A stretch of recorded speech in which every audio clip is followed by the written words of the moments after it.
The Jets fix one of their biggest problems by bringing back an old friend. Locked On Jets begins now.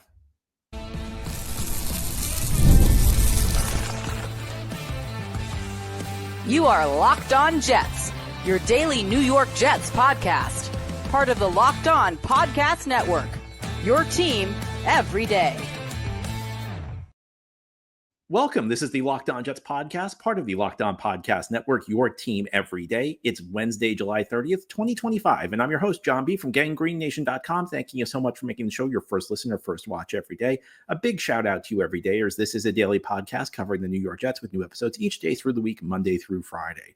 Today, we're going to do our weekly mailbag. Each Wednesday, we try and do a mailbag with listener questions. But before we get to that, there was a major Jets move on Tuesday, and it addresses one of the biggest question marks on the team. The Jets have a new kicker, and it is a familiar name. Nick Folk is returning to the Jets. Aaron Glenn announced the signing after the Jets training camp practice yesterday. The Jets, it seemed like this offseason, were heading for a bit of a youth movement at the kicker spot. Greg Zuerlein was let go after a shaky 2024 season where he was injured. Jets brought in a couple young guys, Harrison Mevis out of Missouri, who we discussed a few weeks back with John Miller of Locked On Mizzou, and Caden Davis, who the Jets brought in out of Mississippi. A couple young, inexperienced guys, but most reports suggested that these young kickers were kind of struggling in the early days of training camp. So back to the Jets comes Nick Folk. Nick Folk was the Jets kicker for 7 years between 2010 and 2016. And he was a guy who was a really solid kicker for the Jets, made some huge kicks that won games for this team. Some very memorable Jets victories Folk was in the middle of. He made a chip shot in Indianapolis in the wild card playoffs at the last second to beat the Colts in one of the Jets' most recent playoff wins. Then the next year, week one against the Dallas Cowboys, he had a 50-yard field goal late in the fourth quarter that produced a win. A couple of years ago, another opening day, he made a long field goal to beat the Tampa Bay Buccaneers, a game I was at, a very memorable game. Folk was a very solid kicker. He's been a very solid kicker in the NFL for a long time, and he is back with the New York Jets. And if you look at the statistics, Folk has been one of the best kickers in the NFL the last 6 years. In fact, over the last 6 years, he's made 91% of his kicks. It's not that common to have that record of success over that long of a time frame. Sometimes what you see in the NFL is a kicker has a hot year, and maybe for 1 year he's over 90%. If you take all the kicks Folk has attempted in the last 6 years, he's over 90%. So yeah, he's 40 years old. There's always a risk when a player's that age, no matter the position, that you could see a decline. But if anything, Folk has gotten better with age. He's gotten more consistent with age. And the Jets, I think, no longer have a question mark at the kicker spot. Now, I think a lot of the concern about the Jets entering the season with inexperienced kickers was probably overstated, because you see it all the time in the NFL. Young guys step up and kick and become successful kickers. You know, just because you don't have experience in the NFL doesn't necessarily mean you're going to be a failure. But the other aspect of this is what we saw play out. You know, if you have some young kickers who are shaky and you don't like them, there's always a quality guy with experience who's available. You see it every single year. Some kicker gets hurt in season, and there's an experienced kicker who's a free agent who you can bring in who will stabilize things. And that's what happened with the Jets. I think they probably weren't comfortable with what they saw in the early days of training camp from Davis and Mevis. So they said, you know what? We got this guy who's been a long-time kicker in the NFL, a guy who's been very successful, and a guy who's kicked his best the last couple of years. I mean, the first thing that jumped out to me when the Jets signed Folk yesterday was that he's 40, but it doesn't look like the age is really affecting him at this point in time. And I think that at this point, you'd have to say Folk is going to be the Jets kicker. Unless he loses the job, this is no longer an open competition. The Jets have decided they're going with experience at the kicker spot. They tried out the young guys. They didn't feel that confident in the young guys. So let's just play it safe. Let's bring in the solid veteran. And this was one of the things like I could never understand when Joe Douglas was the GM. Finding the kicker is like the easiest thing in the world because there's always a guy available. And Douglas always went with these inexperienced guys who had these huge legs instead of just finding the solid veteran who could provide stability. And the new Jets regime, Aaron Glenn and Darren Muji, again, they tried out the young guy. They tried out the young guys, and maybe it didn't pan out the way they were hoping it would. So they bring in a quality kicker, a proven commodity in Nick Folk, and a guy who's popular. I said this a couple weeks back when I was speaking with McGregor Wells, my friend, and we put together the All Jets quarter century team. Who doesn't love Nick Folk? A guy who was a rock solid kicker for this team for a long time. Good to see him back in the Jets uniform. In fact, during some of the last couple of years when the Jets have been shaky at the kicker spot, Folk's been available. And I've asked many times, why do the Jets not just bring Folk back? If he's there, if you know him and you know he's going to do a good job, the common sense move is to bring him in. And it seems like the Jets have followed the common sense move. Now let's move on to our weekly mailbag. Thanks so much to listeners who sent in questions. I'm going to begin with a question that was submitted last week by Dan, which I did not have time to get to, but I thought it was a really good question, so it's worth exploring. Dan wrote, my main source of pessimism about this regime is this. Why did Dan Campbell not retain Tanner Engstrand as his offensive coordinator after Ben Johnson left? This seems like a red flag to me. How concerned should I be about this? Well, in situations like this, I think you should always keep an eye on it. But I don't think it's necessarily a disqualifying thing that Dan Campbell passed over Tanner Engstrand when the Detroit offensive coordinator job opened, because you never really know deep down what the dynamics are. I think that if you took that logic, you would say the Jets should never bring anybody in from another team because the other team didn't want the guy. Sometimes this does have significance. You know, a year ago when the Jets signed Tyron Smith from Dallas, everybody was celebrating it because the Jets got what seemed like a great deal. They were giving Smith minimal guarantees. But there was part of me that wondered, wait, the Jets really aren't paying Tyron Smith that much. Why would Dallas just let him go? Why would Dallas not give him that contract? What do the Cowboys know? And as it turns out, the Cowboys knew Tyron Smith was clearly breaking down. He was on the downside of his career, and his best football was behind him. You know, if you go back 9 years to 2016, the Houston Texans picked right in front of the Jets in the second round. Bill O'Brien was their coach at that point. Bill O'Brien was running the Texans, and Houston passed on Christian Hackenberg right in front of the Jets, and then the Jets picked Hackenberg with the next selection. At that point, you had to wonder, wait, what does O'Brien know that he's not even picking the guy he coached in college? And the excuse given at the time was, well, the Texans gave Brock Osweiler a big contract, so you couldn't bring in Hackenberg. I mean, that was the excuse people gave, that the Texans signed Brock Osweiler. As we know, O'Brien knew something. But it doesn't always pan out this way. And one of the things I looked into was what Dan Campbell said when he hired John Morton. I tried to find out if there were any clues that Campbell left behind. And what I found was that there actually was one. Campbell mentioned that John Morton was on Detroit staff in 2022. And he, in particular, talked about Morton being kind of a mentor to Engstrand. So I think it was a case where, based on what Campbell's saying, it was kind of a case, do we go with the mentor or the protege? And they ended up saying, well, Engstrand's good, but Morton was his mentor. So let's just stick with the mentor. It's not always the case that you pass over somebody because you think he's no good.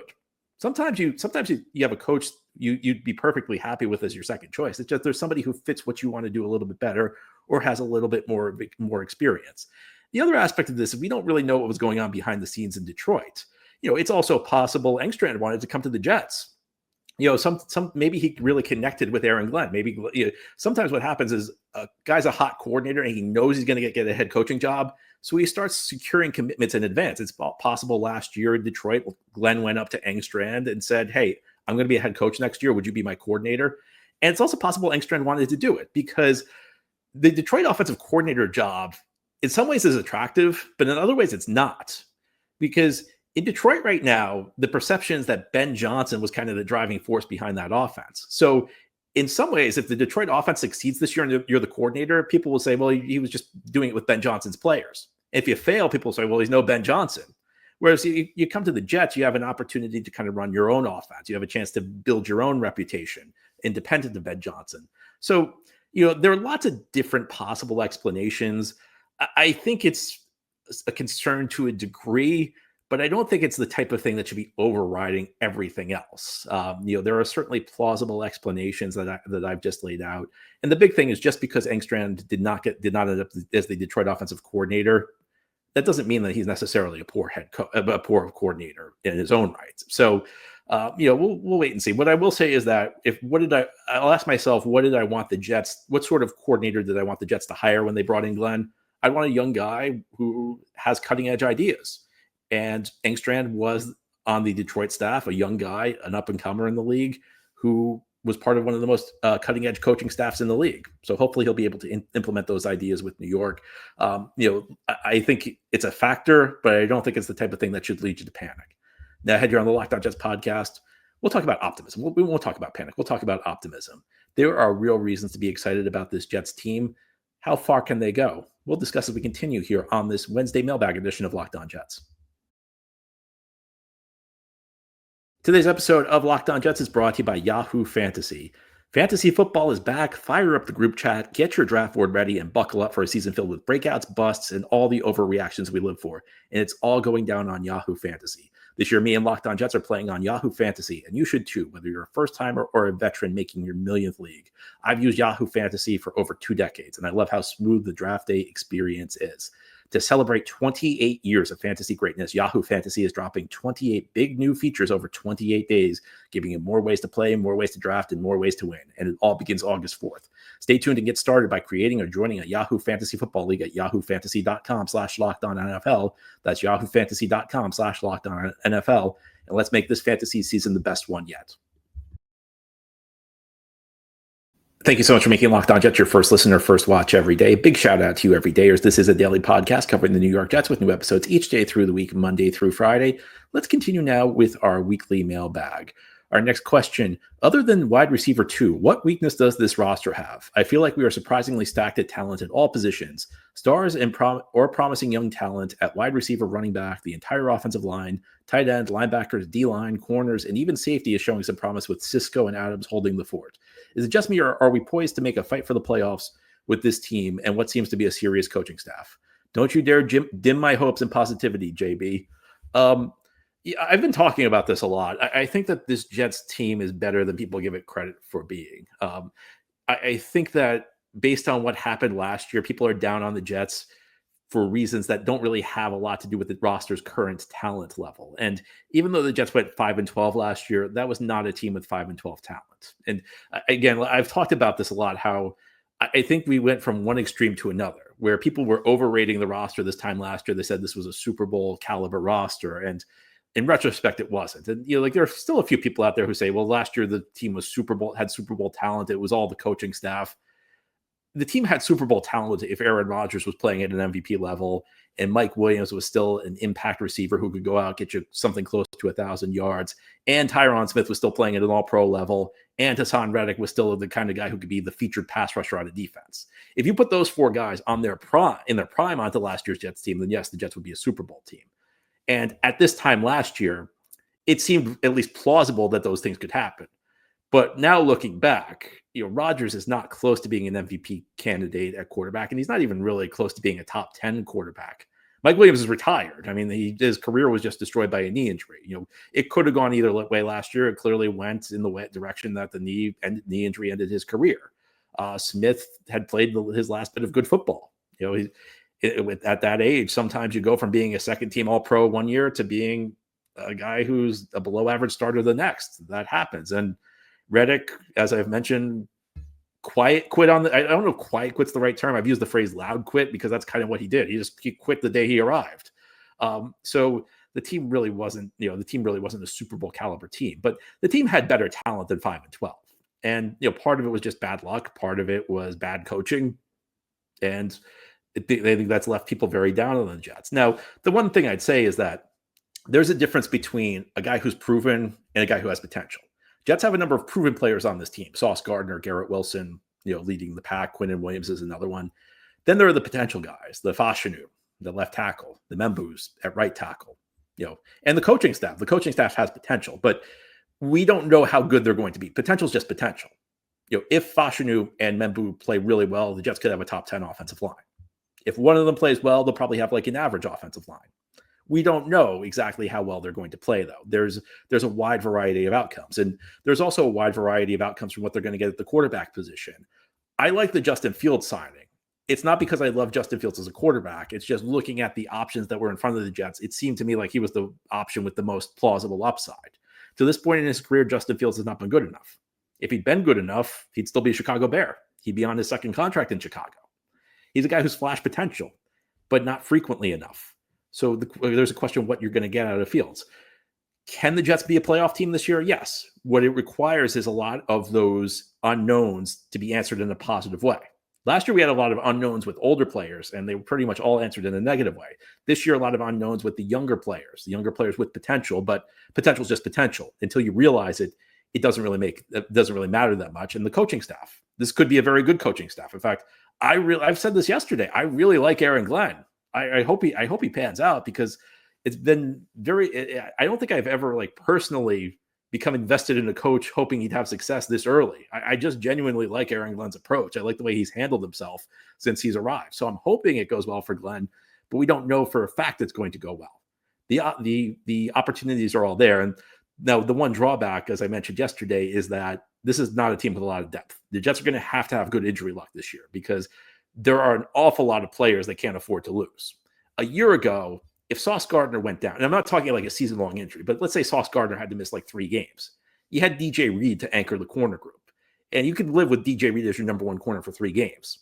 I don't know that you can live with Brandon Stevens as your number 1 corner for 3 games. Quinnen Williams, if anything happens to Quinnen Williams, you've got a really shaky defensive tackle group.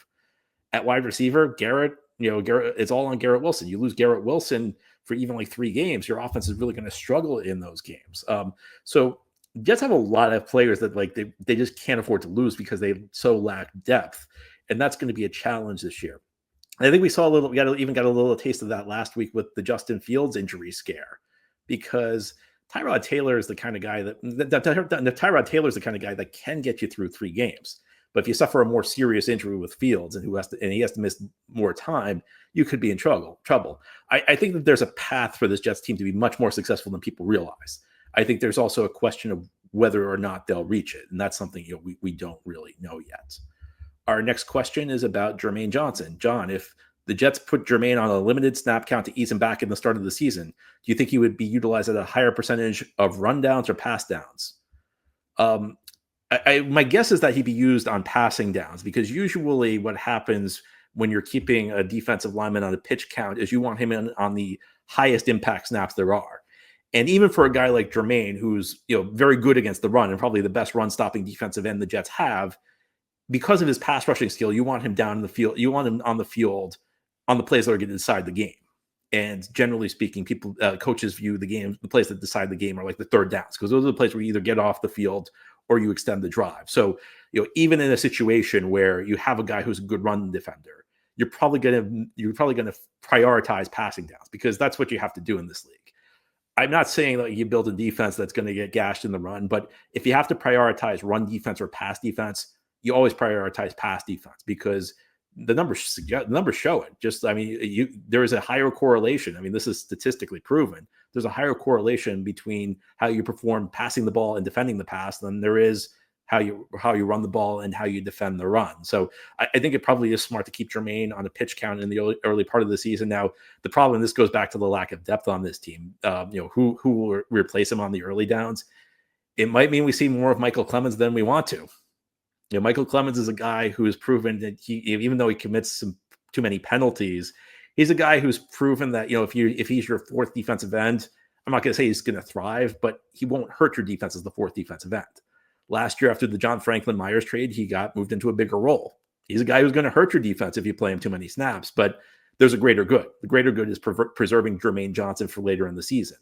The greater good is making sure Jermaine Johnson's protected, that you're not trying to push him to do too much too soon, recovering from the injury. Because living with too many Clemens snaps in the early part of the season, it's worth it if you're going to preserve Jermaine and have Jermaine take on a heavier snap load later in the season. Now, here on the Locked On Jets podcast, we've talked about the case for optimism. But I got a question about whether the Jets might want to think about tanking for Arch Manning, who could be the top pick in the 2026 NFL draft. The answer is, of course, no, but the reason is different than what you might think. I'll explain ahead here on this Wednesday mailbag edition of Locked On Jets. Today's episode of Locked On Jets is brought to you by 5-Hour Energy. Time to fuel up and turn it up with 5-Hour Energy Transfusion. It brings the bold grape, ginger, and lime flavor of your favorite golf drink minus the alcohol into a quick, energizing shot. Whether you're sinking birdies or just making memories with friends, this one's a hole-in-one for your energy game. Let's be honest, some days on the course or off it, you need that extra boost to stay sharp and energized. Golf is all about good times with good people and good flavors, of course. The grape, ginger, lime flavor gives you the best parts of your clubhouse go-to without chasing down the bev cart. If you go to 5hourenergy.com today, that is number 5hourenergy.com, you can use promo code LOCKEDONGOLF to receive 20% off your order. This offer is only valid until September 30th on one order and cannot be used with other promotions. The code is not good on subscription orders. Whether you're meeting up with friends or trying to turn 18 holes into 36, get the energizing boost you need to power through. Order transfusion-flavored 5-hour energy shots today. This is the Locked On Jets podcast. On this Wednesday, we're doing our weekly mailbag show. Our next question comes from Taylor, who writes, John, like all of Jets fandom, I was briefly horrified at the prospect of a Justin Fields injury last week, and that's when I saw all the inevitable tank for Arch Manning comments. Given everything the Manning family has put Jets fandom through the past 3 decades, is that something we should even consider rooting for in the event the season goes south? Personally, I'm hoping for a surprise playoff run. Nobody should be rooting for the Jets to tank for Arch Manning. And that would be true even if Justin Fields was injured. You should be rooting for the Jets to go to the playoffs this year. Because how many times over the last couple of years have we been have Jets fans, and then the last couple of years, I mean, like how many times over the last 15 years have we heard about how the best thing for the Jets is to tank this season? And the Jets have stunk every year and never gotten better. How about the Jets put together a good season? That's what I think we should all be rooting for. But tanking just isn't something that works. I guess occasionally it could work, but what was the most memorable tanking experience in recent memory? It was when the Jaguars tanked for Trevor Lawrence. It's not really working out for them. I mean, look at the best quarterbacks in the NFL. Patrick Mahomes wasn't the number 1 overall pick. Josh Allen wasn't the number 1 overall pick. Lamar Jackson wasn't the number 1 overall pick. Those guys weren't even the first quarterbacks off the board in their respective classes. Joe Burrow of the elite quarterbacks is really the only one that went number 1 overall. It doesn't really work. But taking it a step further, and I want to phrase this carefully because, look, Arch Manning was the top recruit the year he came out of high school. And he's a guy who, could end up winning the Heisman Trophy this year. And in a year's time, he could be a worthy number 1 overall pick in the NFL draft. I mean, he has the tools to potentially get there. But if his last name right now, on July 30th, 2025, if Arch Manning's last name was literally anything else, there's no way people would be viewing him as the consensus number 1 overall pick next year. To me, in order to be considered a consensus number 1 overall pick as a quarterback, you have to have at least been a starter for a season. We don't really know how good Arch Manning is. People are assuming he's going to be great because his grandfather was a Hall of Fame quarterback, Archie Manning. His 2 uncles, one of them's Peyton Manning, who's in the Hall of Fame. There's Eli Manning, who's going to be in the Hall of Fame. And yes, I do think the Manning family does a great job of producing quarterbacks. I think the real benefit is having so many people who have succeeded in the NFL as quarterbacks. They can teach you how you need to work, how you need to prepare, how you become a great quarterback, what drills you need to do, how you approach things mentally. I do think there's an advantage there. But he hasn't proven anything yet in college football. And I think it's kind of crazy to say, he's the lock to be the number 1 pick. I think he's a guy who could be the number 1 overall pick. Again, I wouldn't be shocked if Arch Manning wins the Heisman Trophy in 2025, but I need to see that first before I'm willing to say this guy's a lock to be number 1 overall.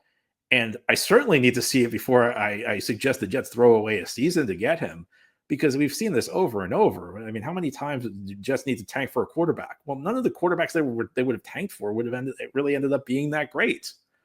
So I can't buy into that. Now, the other part of the question was, given everything the Manning family's put us through the last 30 years, could the Jets accept Arch Manning? Look, if Arch Manning is good enough, none of the other stuff matters. So, this probably goes back to 1997. The Jets had the number 1 overall pick in the NFL draft that year, and Peyton Manning, who would have been the number 1 overall pick, decided to go back to Tennessee for his senior year. And there have always been rumors about what Bill Parcells told him. Parcells had just been hired as Jets head coach, whether that played a role in Manning deciding to not come to the Jets. And then, there were, I guess, if you want to talk about other things the Manning family's done, I guess, I don't know, Eli Manning beating the Jets in that Christmas Day game in 2011, where Victor Cruz made the play. And famously, more recently, Peyton Manning recommending Adam Gase to the Jets. As far as that one goes, it's not Peyton Manning's fault that Chris Johnson acted foolishly. That just shows you why you should never take a recommendation like that seriously. Peyton Manning was trying to help his friend. Peyton Manning's never hired a head coach in his life. He doesn't know what it takes to be a good head coach. He was just trying to help his friend. Not Peyton Manning's fault that Chris Johnson was dumb enough to listen to that advice. But even going a little deeper, let's talk about a player who's on this Jets roster right now, a player they just drafted, their 2nd round pick, the tight end Mason Taylor. It's kind of funny how people, when the Jets drafted Mason Taylor, people pointed out, well, his father played with the Jets in 2010, Jason Taylor. So this guy's like a Jet for life. And if you were a Jets fan 25 years ago, you couldn't help but laugh at that, because there's probably no player in the 21st century who did more publicly bashed the Jets franchise and Jets fans. He repeatedly bashed Jets fans, the Jason Taylor, during his time with the Miami Dolphins. I mean, he got personal with Jets fans a lot during his career in Miami. And when he signed with the Jets in 2010, he was open about it. He said, I'm only signing with the Jets because they're the only team that offered me a contract. This is the last place I want to play. Now, he ended up actually having a pretty good year. He was a role player on Rex Ryan's defense on the team that went to the AFC Championship game. But Jason Taylor is like the biggest Jets antagonist out there. Before Tom Brady, Jason Taylor was the most hated NFL player among Jets fans. Then Brady came in, and I guess people forgot about Jason Taylor a little bit. But Jason Taylor was an enormous antagonist in this fan base. But it doesn't matter. I mean, you can't hold the son responsible for what the father said. Mason Taylor's excited to be here. We hope Mason Taylor's a great Jet. He could be a great Jets player. So look, if you're willing to accept Jason Taylor's son, and you should, and look, this stuff was all, you should never take this sports stuff too seriously. Like, Jason Taylor's going to go root for his son. Jason Taylor's going to wear Jets gear. But if you can take the son of the guy who was public enemy number one in the Jets fan base, which you should, because we hope Mason Taylor's going to be a great player. And again, he's excited to be here. I wouldn't hold anything the Manning family did in the past against the Jets. Certainly, I don't think that would be fair, and I don't think it would be smart, because you know what, you could turn over a new leaf.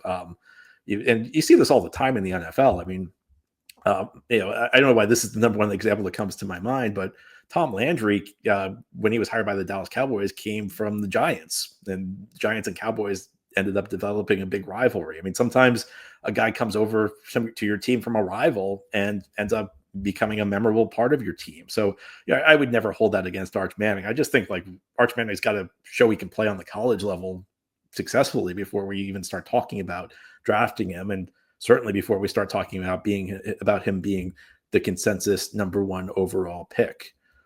Next question. The Wilson and Sauce deals seem almost too good to be true. What's the odds that in 2 to 3 years they'll want an upgrade when they realize they're probably $5 to $10 million below market value by that point? There's always a danger, but I don't think that that's the most likely case, because you don't see it happen that often. And really what players are seeking is not this highest salary. They want the signing bonus, because the signing bonus is a big lump sum payment that you get up front. It could be tens of millions of dollars. And that's really what sets you up for life. So that's the reason they agreed to these deals now, because they prioritize the signing bonus over the higher salary in 2 to 3 years. I mean, look, I'm sure like if you and I can figure out that their contracts are going to be a little under market value in 2 to 3 years from now, I'm sure Garrett's and Sauce's agent knew that. I'm sure Garrett and Sauce are aware of that, because like, these are the guys who are involved in the contract. Again, this is something I can figure out. I'm sure they could figure it out. Part of the reason you extend a guy early is that you have more leverage as a team. The Jets went to Garrett and Sauce with 2 years away from free agency. And part of the deal is look, you're 2 years away from free agency. We're doing this deal now. So you got to give us a little something, because we don't have to, Jets don't have to do this deal right now. We're doing this deal because we want you here, but we don't have to do this deal. So in exchange for giving you that big signing bonus right now, you guys got to take a little less money. That's how it's done in the NFL. So like, I guess anything's possible, but I'm not particularly concerned about it, because it's not like we're going to show up in 2026 and Garrett Wilson's going to be like, wait a minute, how am I not making top dollar? He knows this now. He chose to extend himself early. If he wanted more money down the line, he knows that the option would have been playing out his contract. But it's part of the reason, though, I think it was a good deal for the Jets. Anyway, that's all for today's episode. This has been the Locked On Jets podcast, part of the Locked On Podcast Network. Your team every day is our motto. As always, if you enjoy the show, hit the subscribe button where you're watching or listening so that you'll never miss an episode. If you enjoy the show and are listening on a podcast source, give it a 5-star review. And if you're watching on YouTube and enjoy the show, give this episode a big thumbs up. Helps us out, helps other Jets fans find the podcast. Enjoy your Wednesday, everybody. We'll be back tomorrow to talk more Jets.